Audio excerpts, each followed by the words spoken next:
hungriest little gal this side of the Mississippi River. Well, haven't you heard? You're going to be elected mayor. Now, why would a high mighty like you want to dance with a lowly saloon owner like me? Oh, honey, are you still going on about that?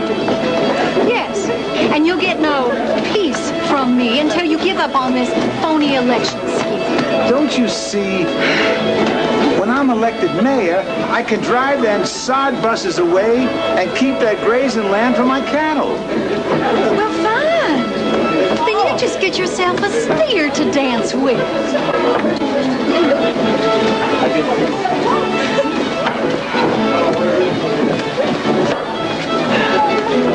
Here you go, Laredo.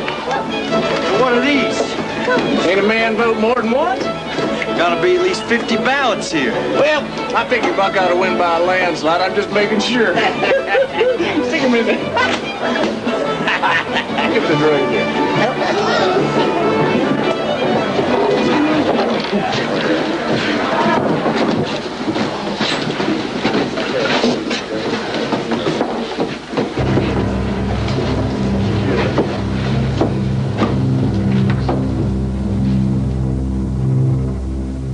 Put the food down on the table. Well, I'll be damned. Who the hell invited them? I don't know, but I'm sure as hell gonna find out. Maybe this wasn't such a good idea after all. Just keep smiling. Why'd everybody stop dancing? It's all them sod busters coming in here, bringing food, acting like they belong, whatever else.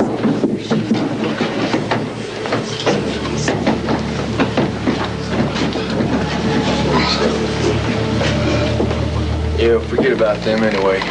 I came here to have a good time. Come here, Anna. Good job, Come on, babe. You just don't learn, do you? Evening, Laredo. My, ain't we the high-collar gentlemen this evening? Read it, Slim. You ain't wanted around here. This is a public place. I got just as much right to be here as you. Looks like I'll have to teach you another lesson. Well, if you're man enough to try it alone this time, I'd be happy to oblige you. All right, now that's enough of that bullshit. That's enough of that now. We come here now tonight to establish law and order and to elect a mayor. We did not come here to fight. That's right. You hear what I'm saying, Slim? No hard feelings. I'd rather shake hands with a rattler. You know, Deal, fun is fun. Now it's time for me to put an end to it. All right, Monroe. You've had your laughs. Now what the hell are you doing here?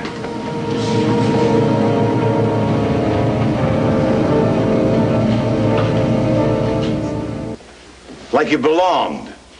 Well, it's our town, too. We got a right to see our mayor elected. Besides, we come in peace. Mr. Buchanan, would you like a piece of apple pie? Want a taste of my casserole? What do you think this is, Monroe? A ladies' social? Huh? Buck's right. What we need is something to drink to wash down this good food. What do you say, Blaze? I say, drinks for everybody on the house.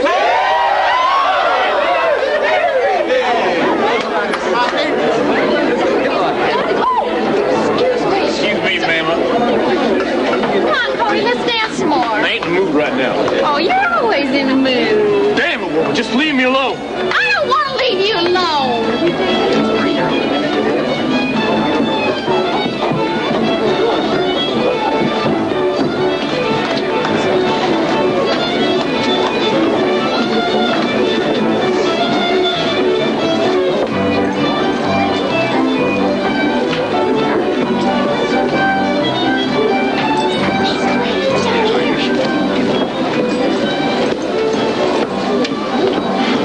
Now, why aren't I surprised to find you here? Never mind that. Have I missed anything? Well, I'll tell you what, you haven't. But if your pa finds out you're here, you might start missing some hide. So we talked for a while, and Clint agreed that he would not go riding alone. And then I came back to the house. And that was the day before he disappeared? Yeah. Okay, and Vicky, he didn't say anything when you spoke to him on the phone that might make you suspect anything? No, not at all. We talked about the race and the children and how much we missed each other. Did you speak to him again after that? No, that was the last time I talked to him. I'm gonna go help him in his homework. I'll tell you, sometimes I do not know how that woman manages to go on. Yeah? Supper's on the table. You gonna join us? Not really terribly hungry. I don't think I'm gonna eat. Well, come on. You gotta keep your strength up.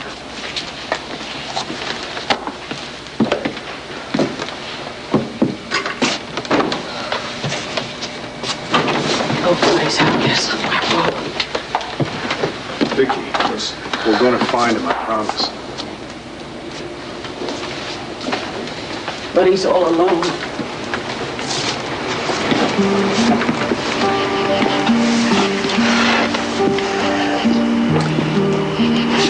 You know, back when we were kids, Clint used to go on long overnight hikes all by himself at night.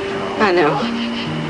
He never really tires of telling the children how beautiful the desert sky is at night.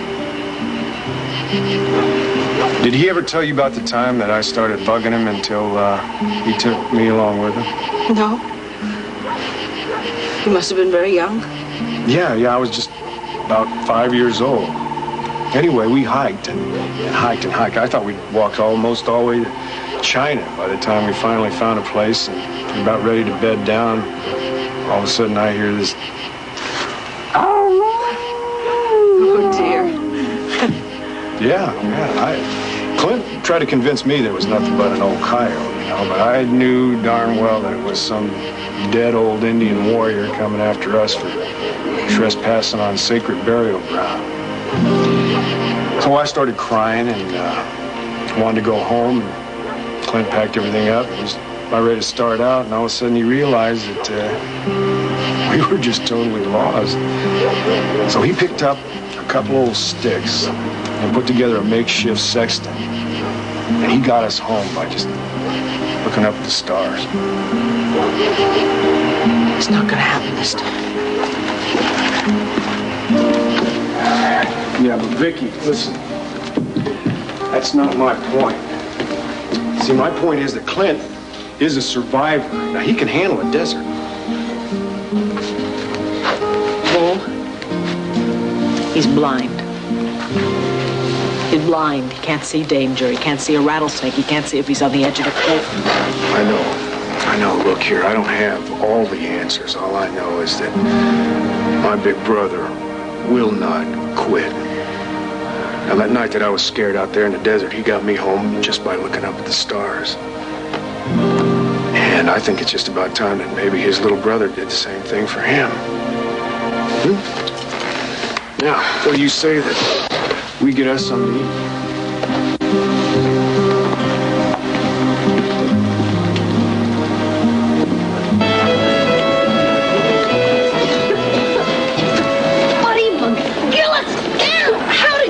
Yourself here? I rode my pony in. Well, you can just ride him right back out. Stop, You hear me? That hurts. Well, it's going to hurt a lot more when Papa finds out that you're here. Why did you do this? Problem? Oh, nothing out of the ordinary, Clint. May just wants me to go home. Why can't I stay, Clint?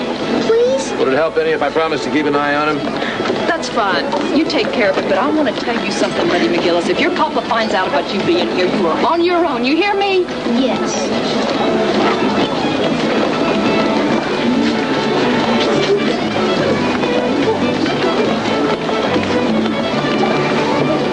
Looks like trouble. Sure does. We gotta get those two back together again. Yeah.